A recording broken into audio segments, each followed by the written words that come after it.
Bonjour à tous, je m'appelle Frédéric Klein et je suis ingénieur de solutions dans l'équipe globale de Tanzu. Et l'objectif de cette présentation, c'est de parcourir ensemble le chemin du développement jusqu'à la mise en production d'une application. Et l'idée, c'est de se mettre à la place du développeur et de réaliser ensemble les différentes étapes, que ce soit la partie développement, la mise en production et l'exploitation de l'application. Mais avant cela, je tenais à remercier mon collègue Fabien Martin, qui m'a beaucoup inspiré et qui m'inspire d'ailleurs chaque jour.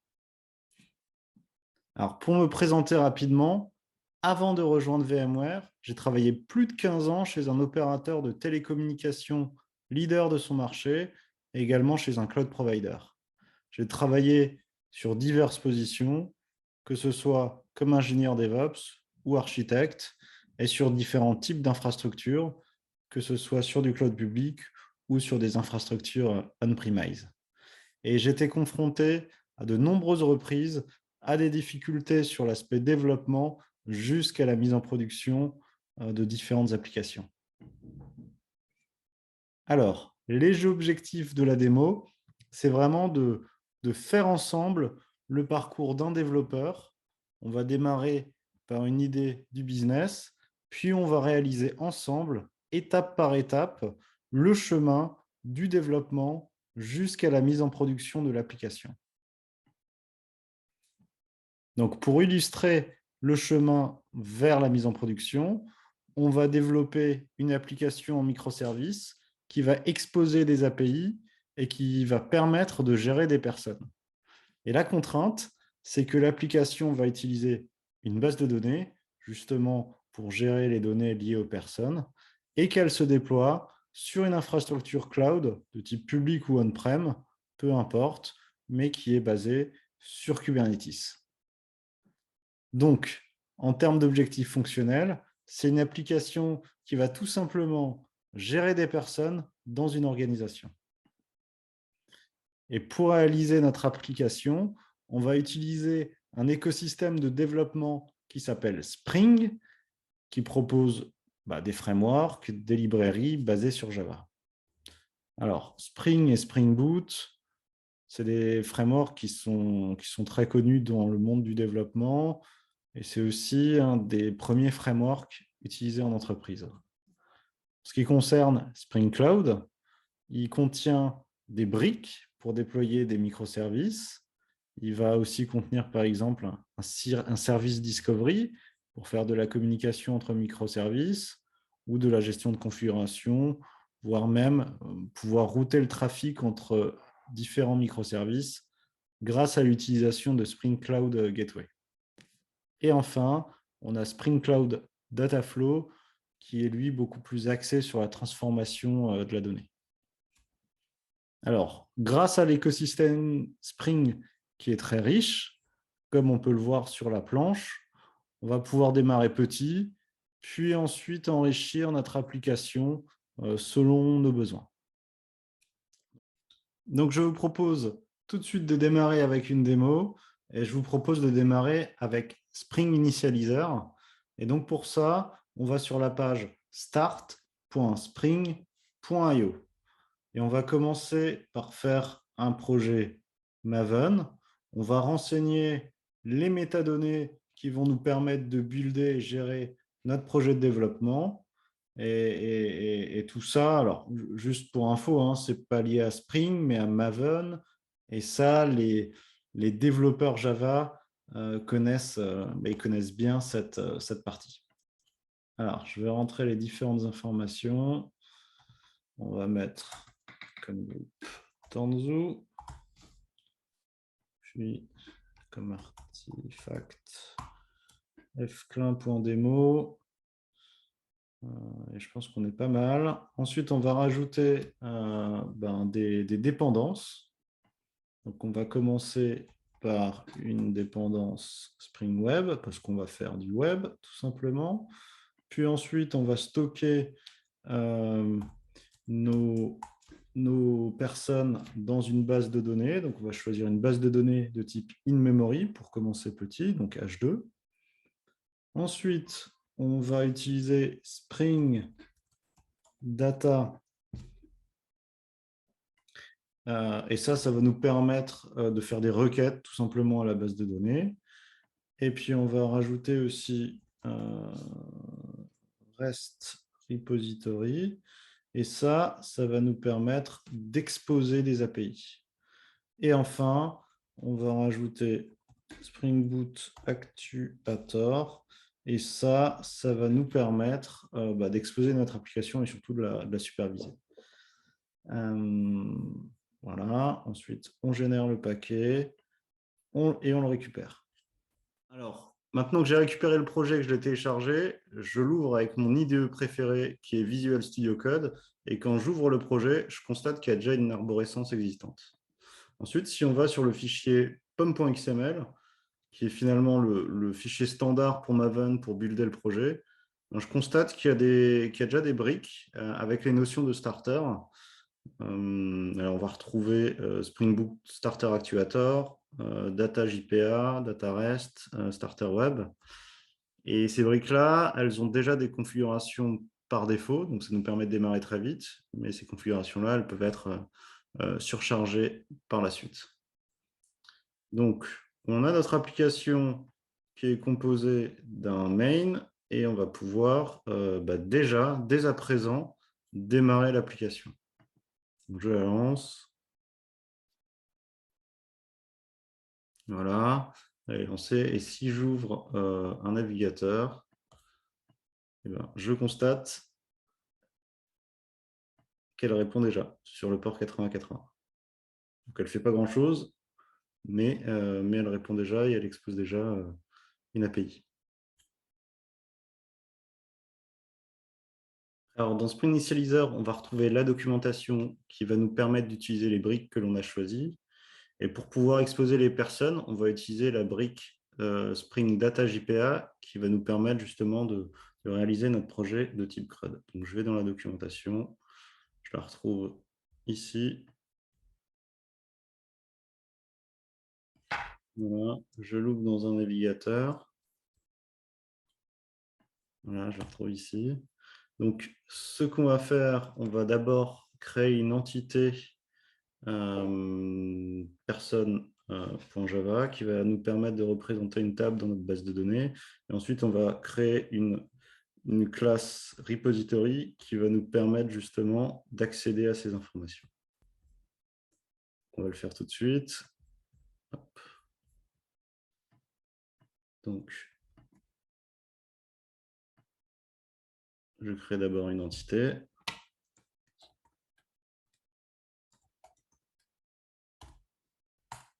Voilà.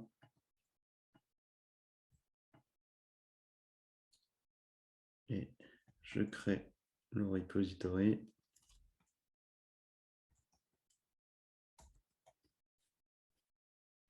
Donc, dans l'entité, je vais créer ma personne.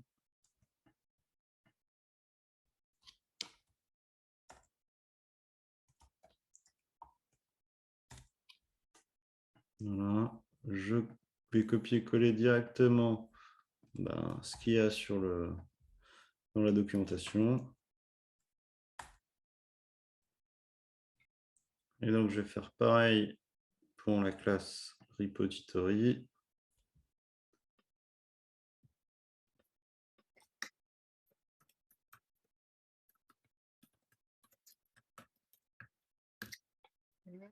Je copie-colle ce qu'on trouve dans la documentation. Voilà. Et on va relancer notre application car on a déjà matérialisé tout ce qui était nécessaire en base de données et on va voir qu'on peut déjà y accéder. J'arrête, je la relance. Et donc, ce qu'on peut constater, c'est qu'on a déjà les API mis à disposition sur People. Donc, on peut rajouter une chose en plus, qui est Spring Doc, qui va nous permettre d'ajouter un Swagger. Donc ça, je vous propose de le faire de suite. Donc pour ça, on va aller sur le pom.xml. On va rajouter une première propriété.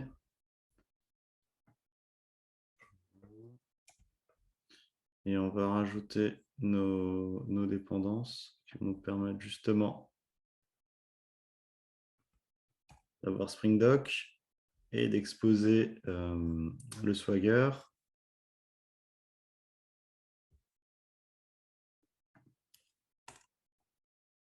Voilà. Je vais tout simplement rajouter. Je sauvegarde. Je relance mon application.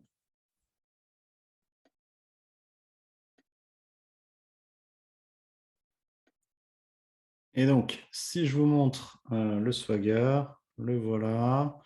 Donc là, ce qu'on voit, c'est du REST avec des verbes et des ressources. Et ce qu'on va faire, c'est qu'on va ajouter une personne. Et pour rester dans la nomenclature d'un REST, on va faire un post. Donc, je fais un post directement. Hop, je vais ajouter donc mon nom, par exemple. Voilà, j'exécute. Donc là, j'ai un statut 200. Ça veut dire que c'est OK, que la réponse est bonne. Et ensuite, je vais regarder que mon people il existe bien. Donc pour ça, je vais faire un get.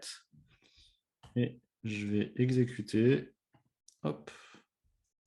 Et donc, ce qui se passe, c'est qu'on retrouve bien mon utilisateur qui se trouve ici. On peut aussi accéder directement au web service et via Spring REST API par Hypertext Application Language. On peut aussi naviguer dans les API.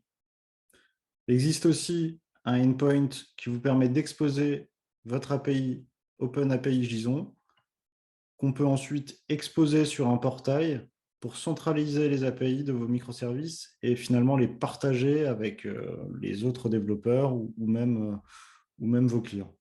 Vous pouvez le rajouter juste ici. Donc, concrètement, on a créé des people, on a mis à disposition notre CRUD, on a exposé notre Swagger, et donc, on a terminé la première partie et on a créé une application très rapidement grâce à l'écosystème Spring. Ce que je vous propose maintenant, c'est passer sur la deuxième partie. Lorsqu'on met en production une application, on va devoir installer des middleware. Et là, si on prend l'exemple de notre application, elle utilise une base de données in-memory. Et on va, pour le coup, en production, ce n'est pas idéal, on va pour le coup déployer une base de données PostgreSQL et on va le faire à travers une solution qui s'appelle VMware Application Catalog, que je vous propose de vous présenter tout de suite. Donc, pour déployer des bases de données ou des middleware, il y a une manière assez commune de faire, c'est d'aller sur le Docker Hub. Il faut savoir qu'il y a plus de 100 000 conteneurs qui sont disponibles, et également plus de 100 millions de repositories disponibles. Donc, c'est vraiment le paradis pour le développeur. Par contre, côté production, il va y avoir des questions qui vont se poser. Par exemple, sur le Docker Hub, on va trouver plusieurs versions de PostgreSQL. Et la question derrière, c'est est-ce que l'équipe de production va faire le support de l'ensemble de ces versions? Puis il y a aussi des configurations et des normes à respecter dans un environnement de type production, et c'est tout de suite vraiment différent que de faire un Docker Run sur son poste de développeur. Alors, au lieu de se fier à des sources non fiables comme un repository type Dockerup ou d'autres registres publics dont souvent l'origine et l'authenticité, ce n'est pas toujours vérifié. Côté VMware, on propose une solution qui s'appelle VMware Application Catalog, qui fournit une bibliothèque d'images sécurisée pour de nombreux outils open source et qui pourront être utilisés ensuite par les développeurs. Donc, VMware, via l'application Catalog, est garant de ces images en fournissant des correctifs de sécurité et des chartelm aussi pour faciliter le déploiement de ces composants sur une plateforme de production, que ce soit sur le cloud, on-prem et dans n'importe quel type de format, que ce soit en VM ou en conteneur. Alors, comment ça marche? Les ops vont choisir les composants open source qu'ils souhaitent mettre à disposition des développeurs. Ils vont choisir le format, l'image. Et côté VMware, on va monitorer finalement les repositories. Et à chaque modification, on va construire les images de manière sécurisée et les mettre à disposition. Donc, ce qu'il faut retenir, on va tout de suite aller sur la démo, c'est que la philosophie, c'est vraiment de bénéficier de l'open source, mais de bénéficier de l'open source de manière sécurisée et aux standards de l'entreprise. Et donc, je vous propose de faire tout de suite une démonstration. Alors, côté Ops, ils vont avoir une interface qui ressemble à ça. Ils vont avoir un bouton Add New Application qui va permettre de concevoir et de construire le catalogue qu'ils vont mettre à disposition pour les développeurs. Ils vont pouvoir choisir le type de format, Kubernetes ou VM, le type d'OS aussi, CentOS, Debian, Photon, Ubuntu ou même la propre image de l'organisation. Ils vont pouvoir sélectionner les différentes applications qu'ils souhaitent mettre à disposition dans le catalogue, comme des versions différentes de Postgre, version 14, différents types, conteneurs ou Helm chart. Il y aura une discussion qui sera faite une première fois avec VMware pour choisir dans quel registry tout ça va être mis à disposition. Ensuite, il y aura une demande qui va être envoyée et tout le processus de supervision de la registrie, de construction, de mise à disposition des images sera en place. Ensuite, côté dev, on va avoir accès à cette interface-là. Voilà. On va pouvoir chercher PostgreSQL. On va pouvoir regarder l'image. Donc, si on souhaite par exemple une 14.4 qui a été construite il y a 2 jours. Et on va pouvoir exécuter directement cette commande-là pour pouvoir exécuter notre Postgre si on le souhaite sur notre PC de développeur. Ce qui est intéressant, en fait, ce qu'on peut voir, c'est notamment pour les équipes de gouvernance et de sécurité, on peut avoir un audit de tous les composants utilisés avec des tests fonctionnels et des tests de sécurité qu'on peut retrouver ici, les tests CVE par exemple, ou les tests fonctionnels. Ça nous permet de valider que l'image elle est construite dans les bonnes règles et qu'elle fonctionne. Ensuite, on va pouvoir aussi, si on le souhaite, déployer des images avec des chart Helm ou des stratégies de déploiement qui vont nous permettre notamment de déployer PostgreSQL dans notre cloud avec les configurations qui vont bien. Et derrière, en fait, ça va générer un fichier YAML qui va être cohérent avec toutes vos images en respectant les bonnes pratiques de construction d'images et à l'état de l'art. Et derrière, ça vous permettra de déployer dans votre environnement Kubernetes cible. Voilà, ça construira vraiment le YAML qui va bien à l'état de l'art. Donc, j'ai préparé le fichier YAML qui va bien avec les bons paramètres. Je vais vous montrer ça tout de suite. Voilà, donc on va retrouver les paramètres qui correspondent au nom de la base de données, à l'utilisateur et au mot de passe. Donc ensuite, avec une commande,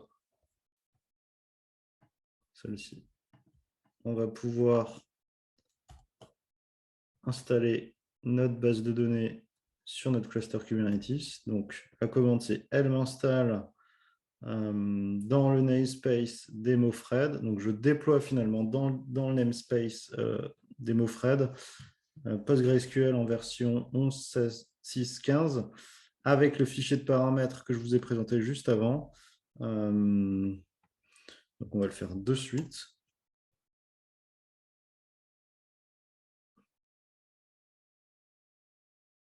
Voilà, donc ça m'a créé la base de données.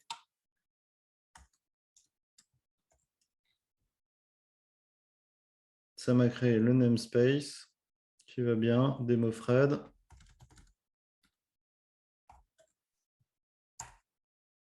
Et les pods sont en train d'être créés. Donc maintenant qu'on a déployé notre base de données, ce que je vous propose, c'est de mettre à jour notre application pour qu'elle aille consommer finalement la base de données PostgreSQL et pas la base de données H2 in-memory qu'on avait configurée précédemment.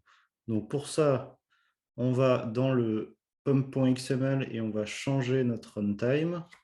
Donc, je retrouve ici la runtime H2 que je modifie et que je remplace par la runtime Postgre. Je vais faire une petite modification en plus sur la partie configuration. Donc, sur la configuration, je vais lui dire tout simplement, je vais lui passer les bons paramètres qui vont lui permettre de dire, OK, je me connecte sur cette URL-là, avec ces logins-là et ce mot de passe-là. Et en plus, je rajoute une petite chose en plus sur le endpoint else. Je souhaite avoir l'ensemble des informations.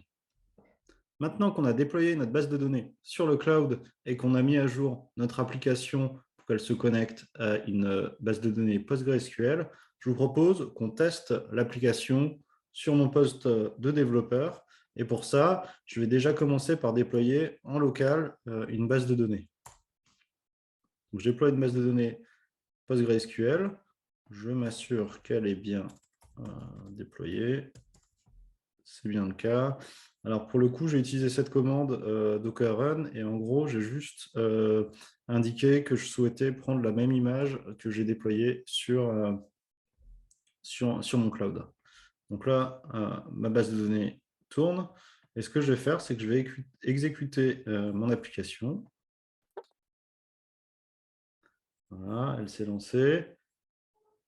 Et je vais directement voir si elle est bien disponible. Ben, c'est bien le cas. Elle est bien présente. Et donc, juste avant, j'avais rajouté la partie else actuator.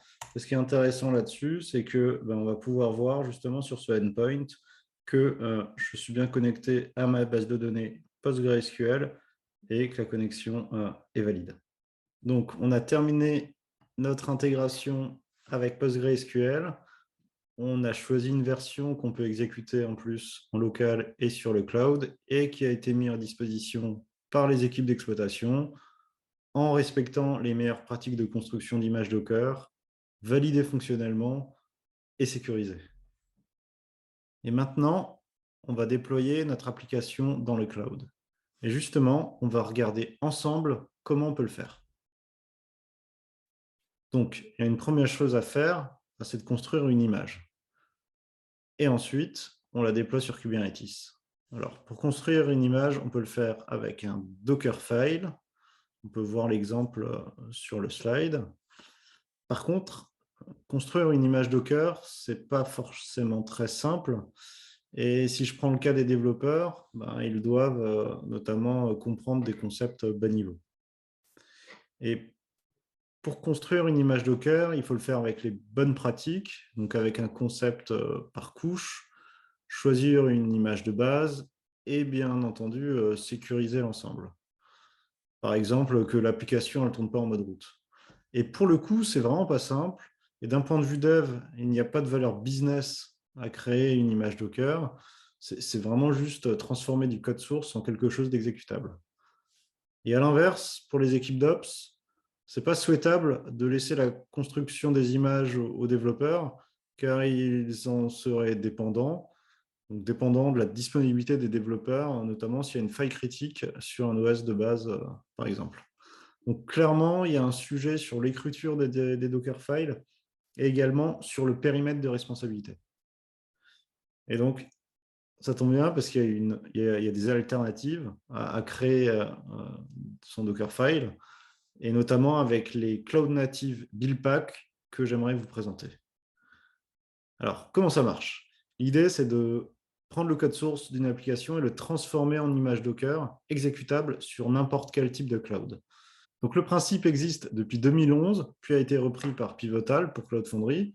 Et en 2018, le projet Cloud Native Build Packs est créé et il rejoint la CNCF. Alors, la CNCF, c'est quoi? C'est une fondation qui soutient les projets open source dans l'univers Cloud Native et c'est une fondation agnostique de tout vendeur. Et il y a pas mal d'acteurs qui l'utilisent, notamment comme GitLab ou Archicorp. Donc concrètement, c'est une technologie éprouvée avec un savoir-faire qui est indéniable. Alors, comment ça fonctionne concrètement? Donc, je rappelle, l'objectif, c'est de construire une image à partir du code source, sans avoir à décrire le processus de construction, tout en intégrant les bonnes pratiques de développement. Il faut que ça soit modulaire, auditable et maintenable dans le temps, notamment avec la possibilité de mettre à jour les images.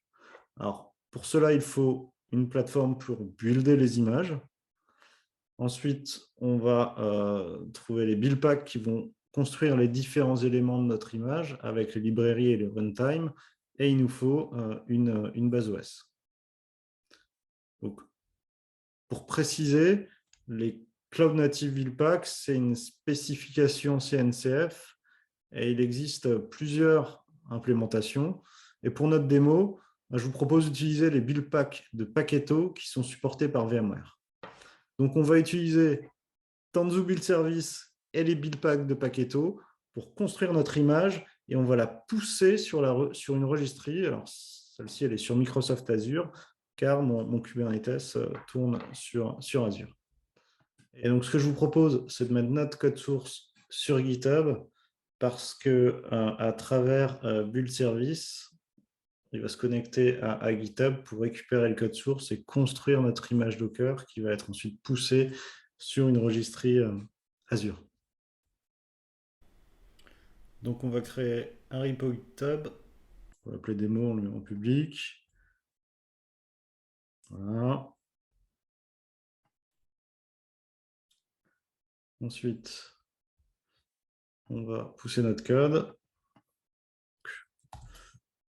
On va mettre un readme. On va initialiser. On va ajouter l'ensemble de nos fichiers. On va faire un premier commit. On va créer notre branche. Et on va pousser sur notre branche. Voilà. Et donc, on va retrouver nos fichiers qui ont été poussés sur notre repository. Maintenant qu'on a notre code source sur notre repo Git, je vous propose de lancer la construction d'une image avec Tanzu Build Service. Alors, je vais le faire en CLI pour vous montrer step by step les différentes étapes de construction d'une image, mais j'aurais aussi pu l'automatiser et mettre le processus directement dans une pipeline CI/CD. Donc, je lance la commande, je lui dis crée-moi l'image People Tanzu avec le tag suivant. Je le fais écouter sur mon repo Git que je viens de créer précédemment et je lui demande de prendre la version 17.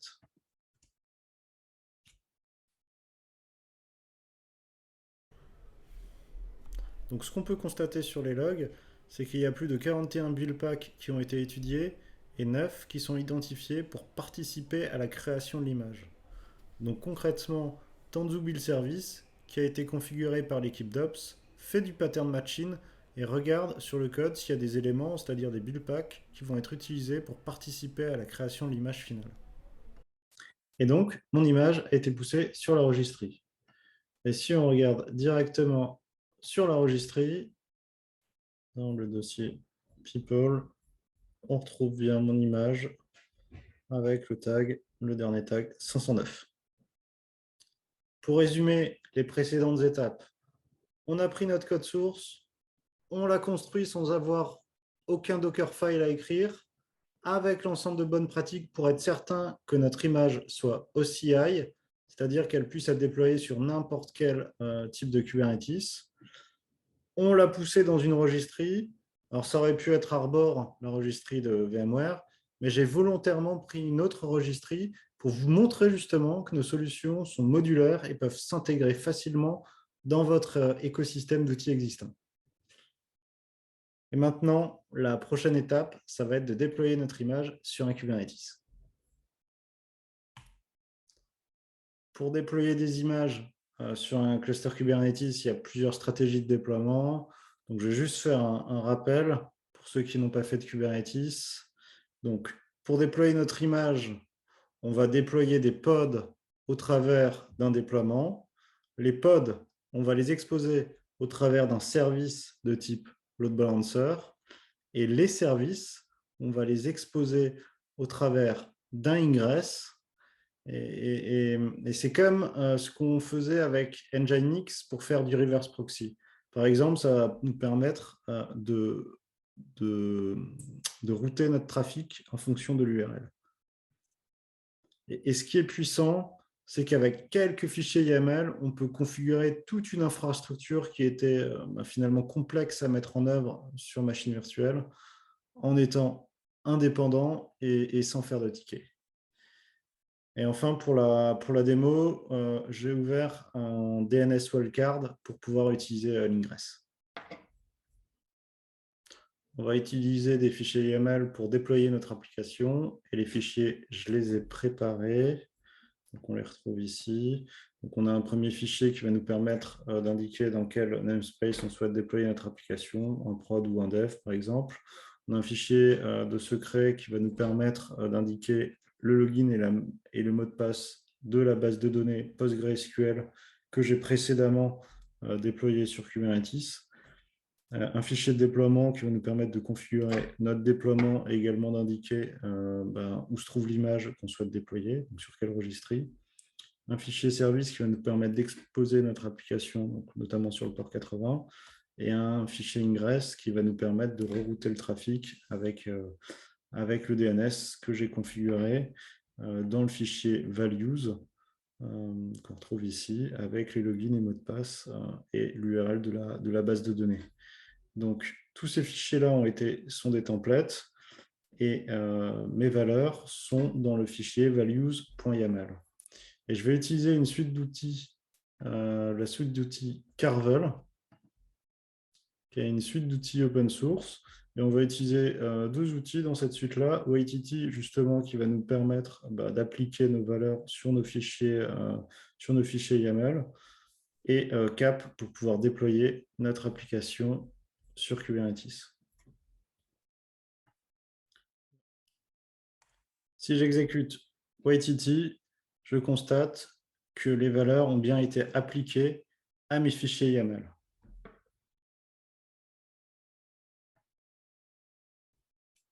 Et donc, on va utiliser Cap pour déployer l'application sur notre cluster Kubernetes. Alors oui. Et là, ça déploie l'application avec les bonnes valeurs de notre fichier values.yaml. Et donc, si je vais directement dans mon namespace, je constate que mon pod est bien disponible. Et si je regarde sur quel service,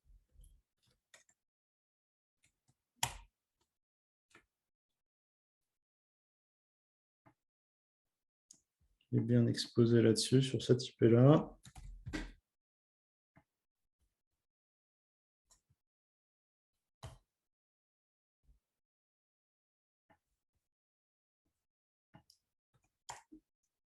Donc, on retrouve bien mon application sur cette IP-là.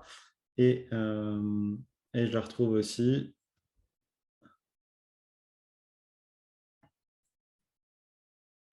si je réponds mon fichier values, je vais aussi normalement la trouver sur cette URL. Et effectivement, elle est disponible sur cette URL avec mon Swagger aussi, si je le souhaite. Et voilà, je retrouve le Swagger. Donc, mon application a bien été publiée, déployée sur mon cluster Kubernetes. Donc, maintenant qu'on a déployé notre application, il va falloir la superviser.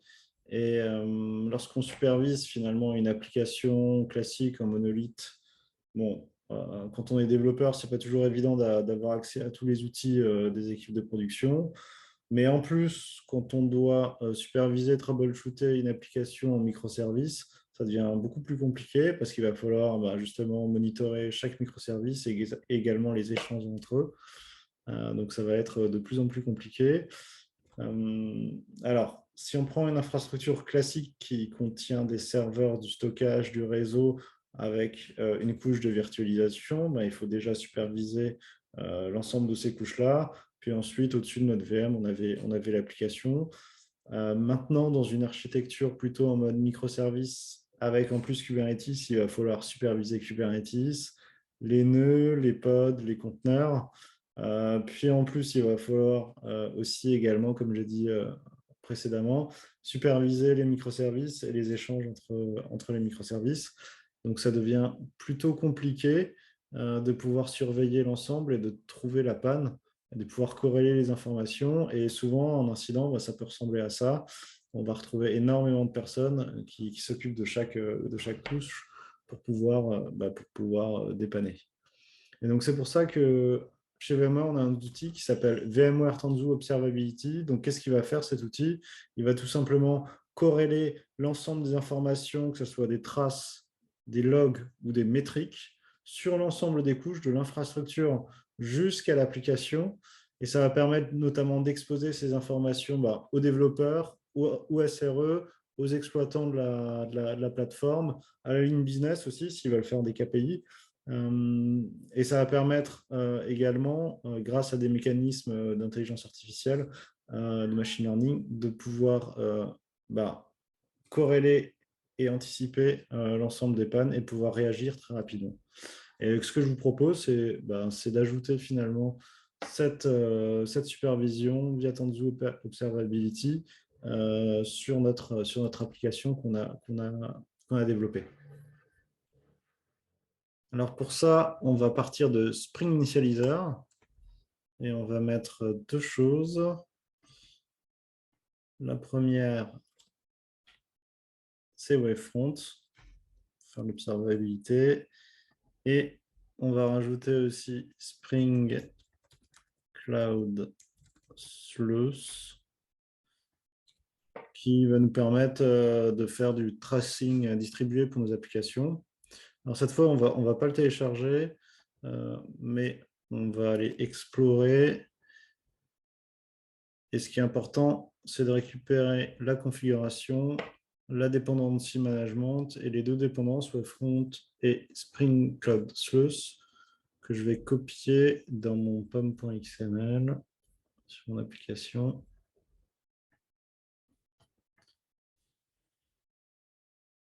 Donc, j'ai copié ce qui va bien dans le pom.xml avec la partie Wavefront et les dépendances. Et je vais rajouter une petite chose également sur la configuration. En fait, ça va me permettre de m'enregistrer sur Wavefront et de Tanzu Observabilité et de retrouver mon nom. Le nom de l'application qui s'appelle Fred Demo. Donc, une fois qu'on a fait ça, on exécute l'application. Hop.